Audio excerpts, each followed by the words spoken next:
Hello and welcome to our show today. I'm Jamie Smith, Cancer Control Specialist with the Kentucky Cancer Program. If you have ever wondered how you can change the world, here is your chance.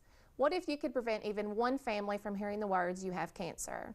The American Cancer Society is looking for people to help them create a cancer-free world, a world with more birthdays. You can do that by volunteering for their Cancer Prevention Study 3. You can help the American Cancer Society better understand how to prevent cancer and save lives. The American Cancer Society is recruiting men and women across the U.S. who want to see an end to cancer. Volunteers will help them better understand how lifestyle, genetics, and the environment affect cancer, and how we can better prevent the disease. If you volunteer, you can help the American Cancer Society reach their ultimate goal, to eliminate cancer as a major health problem. Let's watch a short clip from the American Cancer Society about this Cancer Prevention Study 3.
I'm joined today by Mary Huff with the American Cancer Society here in Paducah to discuss this cancer prevention study in more detail and how you can be involved. Welcome to the show today, Mary. Hi, thanks, Jamie. I appreciate it. If you could just kind of start off telling everybody a little bit about yourself and what exactly you do at the American Cancer Society. Okay. Well, I work here in the local Paducah office.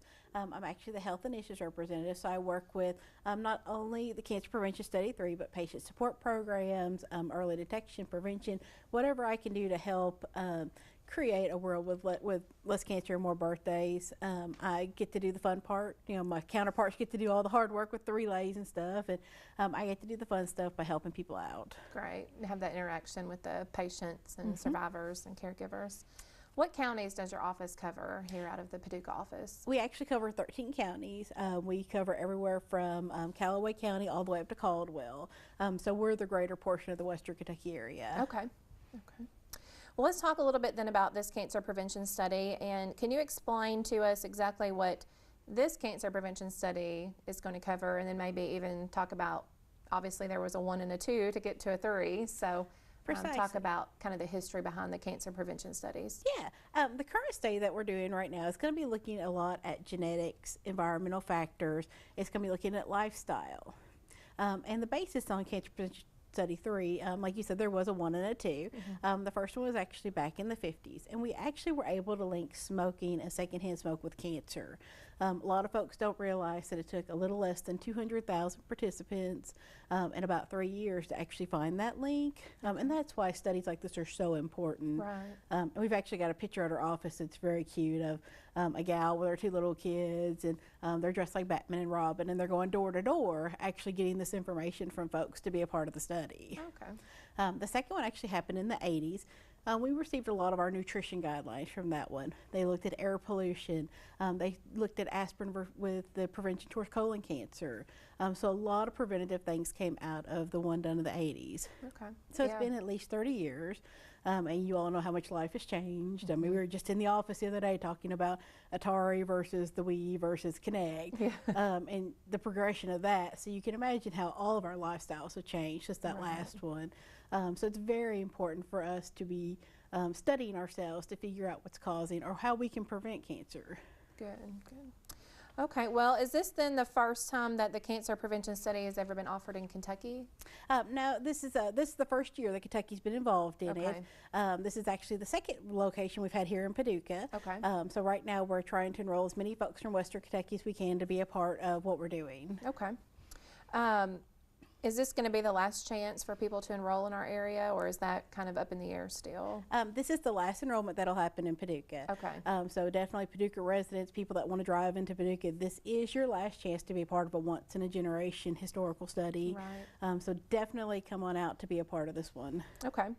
Now, you mentioned earlier that there was an enrollment earlier in the year, and we talked about that earlier too. That was Western Baptist. How many did you have enroll while you all were setting up there? We actually ended our enrollment on April 21st, 4/21, with 421 people. Oh, that's neat. Ironically enough. But yeah, we were able to enroll 421 people, which is a great showing for Western Kentucky.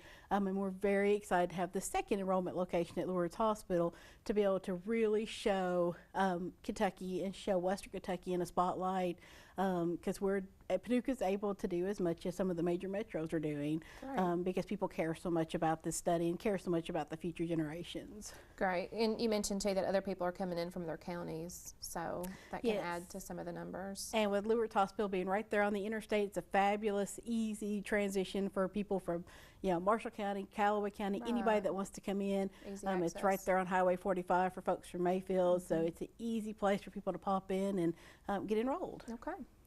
What about the nationwide? What does the enrollment look like nationwide, and what are the hopes for the nation? Well, our goal is 300,000 at least across the nation, and we're actually over 50% of that goal right now, but we still need more people to be involved. The more people we have, the more information that we can access. That's the only way we're going to actually find things from the study, is to have such a variety of people across the nation. Okay. So there's still enrollments across the nation then too, right? Yes. Okay. Well, you've mentioned that it's going to be at Lourdes the next time, so let's talk about the exact dates and times that's going to occur. Okay. Well, we're going to start the enrollment on November 15th, which is actually also the Great American Smokeout. It's a perfect correlation with the past studies. So the American Cancer Study Great American Smokeout will be on November 15th. We'll start the cancer prevention study that day, and we'll be there November 15th, 16th, and 17th. Okay. All right. And we'll have the times on the screen too for them to be able to look up, but then also they can always call your office. Or they can go to the website. There's an appointment website. It's cps3lourdeshospital.org. That's cps3lourdeshospital.org. All the appointment times are on there, and that's the best way to go. Get your appointment scheduled and get the process started, because if you get your appointment scheduled, we can get you in and out the day of enrollment very quickly. Okay. But if people don't have access to a computer, they can still come, right? And what number could they call the office to reach you? They can call us at 270-444-0384, and we'll definitely get them a way to get enrolled. All right. Well, let's talk then about the process. You mentioned real briefly about the online form. Let's talk about what kind of information they're going to have to put online. Okay. Basically, this whole enrollment's going to take about the same amount of time it takes to have dinner. The good portion of it's going to be at home, and then you're going to come into Lourdes Hospital for about a 20 to 30 minute span at that point. What we're going to ask people to do is go on that cps3lourdeshospital.org, schedule their appointment. At that point, they're going to ask all your basic information: name, address, email address, phone number, all your contact information. It's going to ask you if you're between the ages of 30 and 65, because that is a requirement. Okay. They're going to ask if you've ever been diagnosed with cancer, other than basic skin cancers, because that's also a requirement for them to never have been diagnosed. And then they're going to select their appointment time. Okay. Once they've selected their appointment time and have submitted that, they will get an email. And in that email, there will be a link to a baseline longer survey. That's the bulk of their enrollment right there. That takes about between 30 to 45 minutes at home. And there'll also be a barcode number. That barcode number is what safeguards your information. Basically, when I enrolled in the study, I went from being Mary Huff to number 71, blah, blah, blah, blah, blah. Right. To be able to keep my information secure, be able to keep my personal life secure, that's what I became. Okay. Then you'll go on there, you'll do this baseline survey. That survey is going to ask a lot of very detailed questions. It's going to ask about your vitamins. It's going to ask about specific things in your vitamins. It's going to ask things about where have you lived through your life and what ages were you when you lived there? Or have you lived with a smoker and what proximity and closeness were you to that smoker? You know, were you sitting 2 feet from that person all the time, or were you 10 feet away from that person? So they're going to ask very detailed questions about your life. Once you've completed that, they'll give you a confirmation page. You'll come into your enrollment time. That's the shortest part of what we'll do. You'll check in. We'll actually have a shorter version of a similar survey to what you did online for quality control purposes. Okay. Then we're going to do a waist measurement, which is the part that gets everybody a little squeamy, and it is in centimeters. I always try to warn everybody that, so when they hear the number, they don't, Big number, it's okay. Exactly. I've had a lot of people come in and go, oh, I'm like, oh, no, it's centimeters, don't worry. Once we do the waist measurement, we're going to take Quest Diagnostics will be there, and they'll take a small blood sample, which will be stored while we do the study.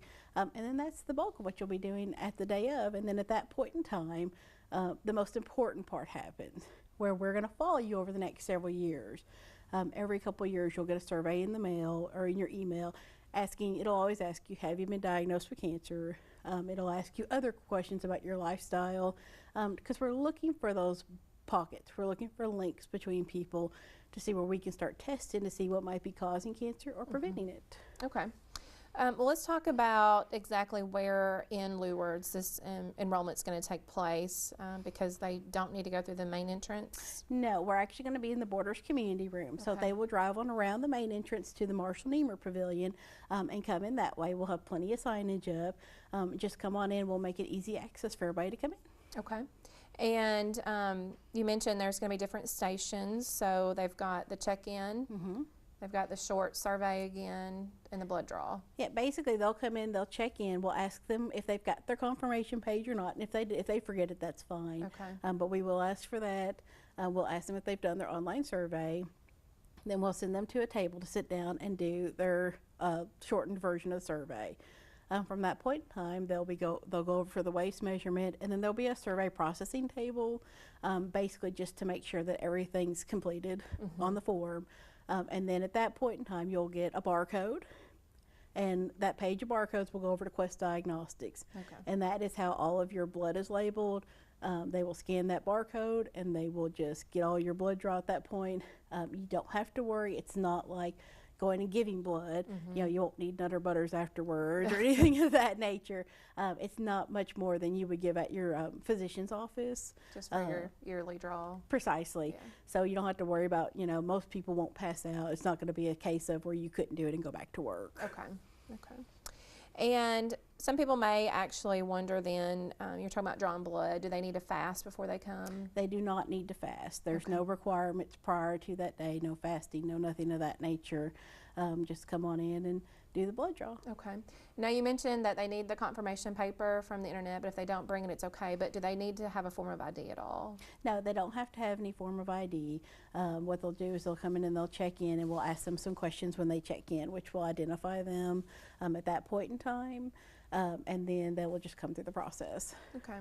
And some people may wonder, you know, do you guys take this blood back and they sample it, and then what if, you know, are they going to find out what the results say? Are you guys testing for cancer in this blood? People are going to want to know that. Yeah. The individuals are not going to receive individualized results, and a good portion of that is simply because we're trying to safeguard everything. Right. Our researchers wouldn't know my blood sample from your blood sample when they look at the vials. So the concept of them getting, like, I'm not going to get a letter and say, oh, your cholesterol's bad or you've got cancer or anything of that nature.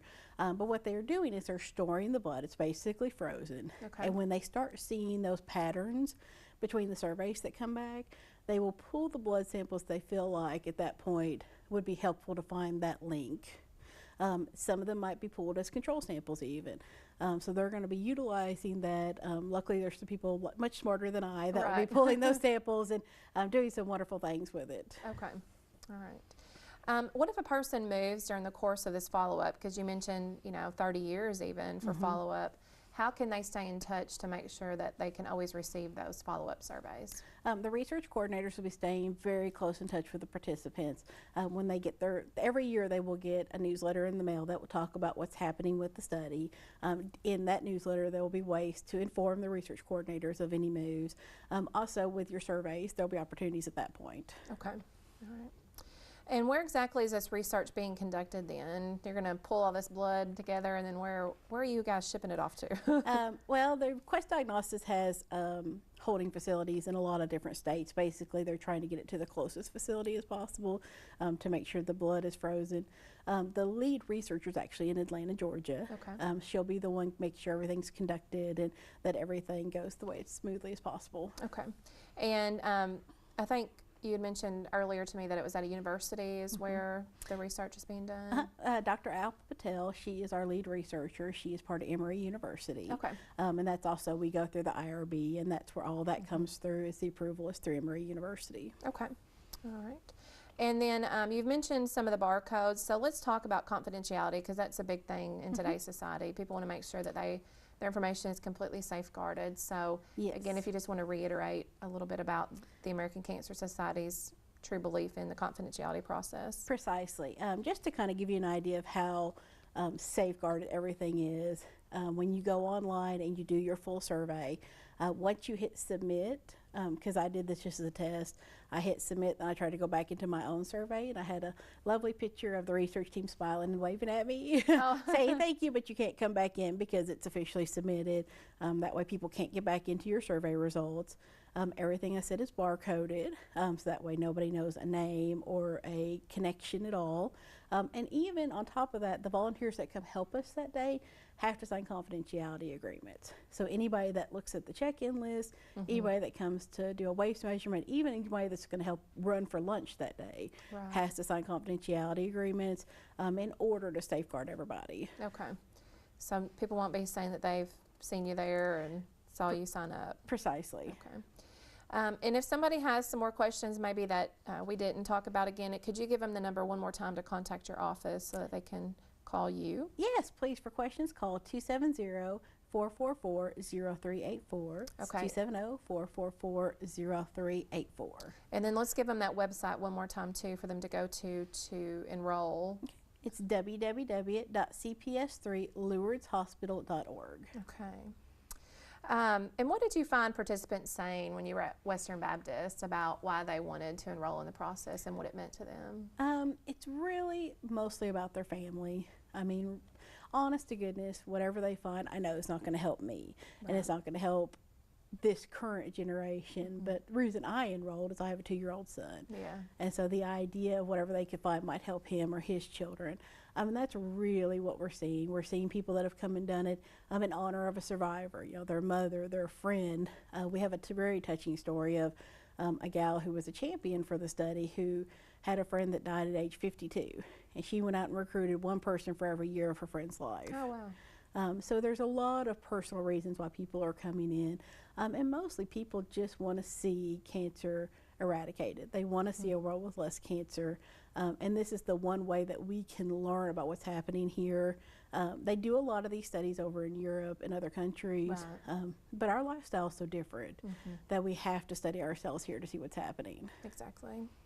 And what does it mean then to cancer survivors themselves, because they can't take part in the research because they've been diagnosed with cancer, and I'm sure they would be the first ones in line if they could. But so what does it mean for them, for other people, to take that time and to commit to a study like this? It's amazing the feeling that the survivors get. We have several that are champions for the study. They go out and they ask people to do it in honor of them.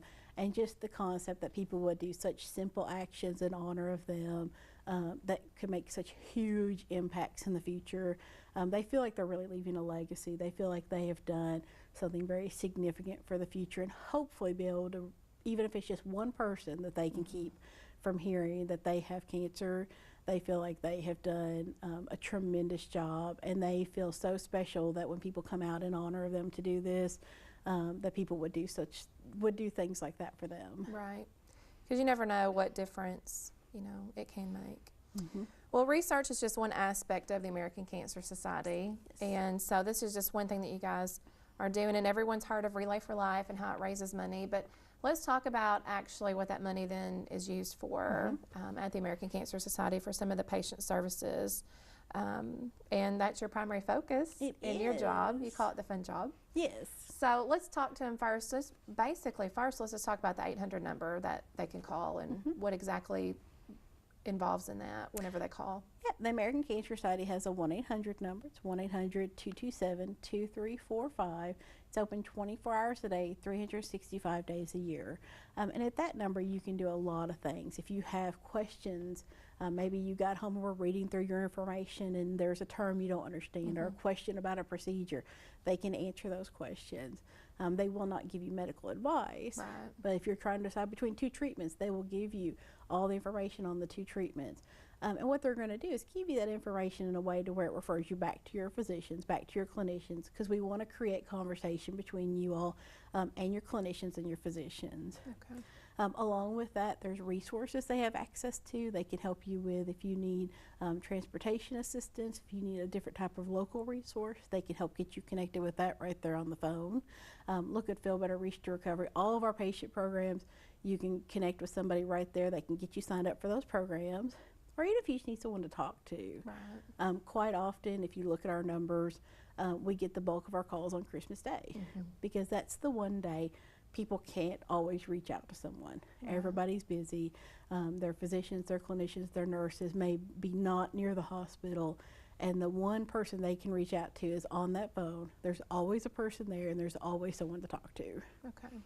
And two, could someone maybe watching the show today maybe have a family member across the United States somewhere? Could they call that 800 number to maybe find a place where they can enroll in a similar study?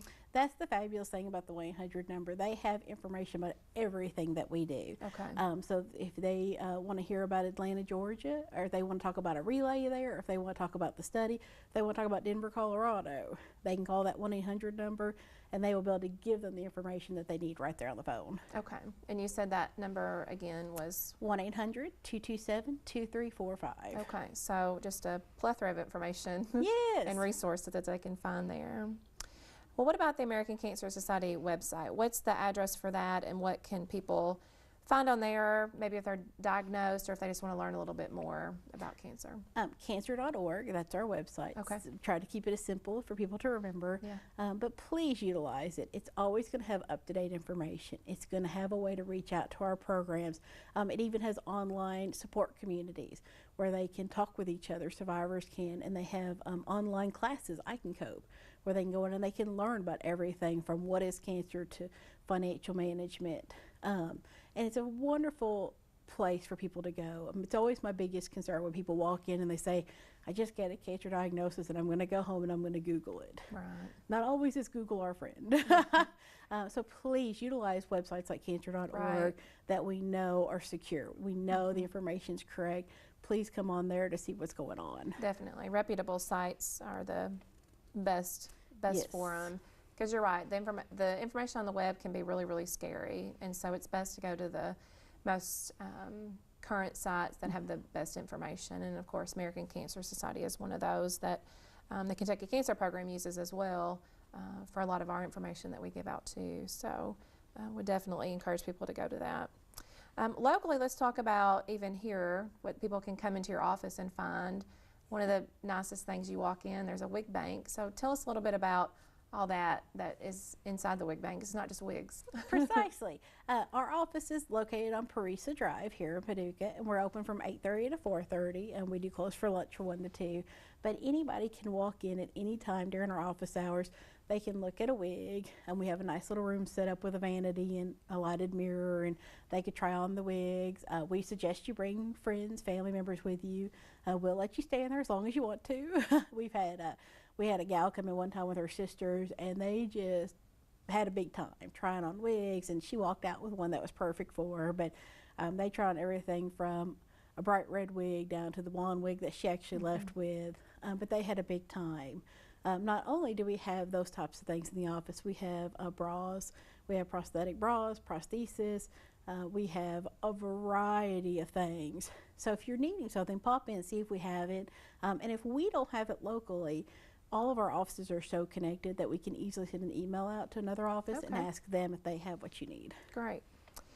Well, we're about out of time, but we've definitely learned a lot about this cancer prevention study and some of the services that you provide. There's more services, obviously, that people can take advantage of. So let's give the local number one more time if they have questions about the cancer prevention study or services that they can access from the American Cancer Society. Yes, please call us at 270-444-0384 if you have questions about any services that you need, or if there's an opportunity where you want to volunteer and you want to ask about what opportunities there are. Please call us. We've got a variety of places we can place people. Definitely, for survivors and non-survivors, correct? Yes. Well, let's talk real briefly again about the actual cancer prevention study. Let's talk about the dates again and the location for that. We're going to be at Lourdes Hospital. Again, it's going to be on the American Cancer Society Great American Spoke Out. It's going to be November 15th, 16th, and 17th. We're going to be in the Borders Community Room, and please come out to enroll. If for some reason you can't get on the website enroll, we will take walk-ins, but please consider going to cps3lourdeshospital.org. It will definitely expedite your time if you go on there, get an appointment. Okay, and try to remember to bring the confirmation sheet from that. If you can. If not, don't worry about it. Okay. Well, Mary, just tell the viewers then what you want people to take away from today's message that you've shared with us. The one thing I would like for, and you said it in the beginning of your intro, is if you could have one person not hear the words, "you have cancer," would you do that? And I'm quite sure everybody would say, yes, I would do anything. And the great thing about the cancer prevention study is it's very simple actions that could make a huge impact for your children, your grandchildren, and future generations. Great. Thank you so much for joining us today, Mary. And if you have questions about today's show, please contact our office at 270-442-1310. Thanks for watching.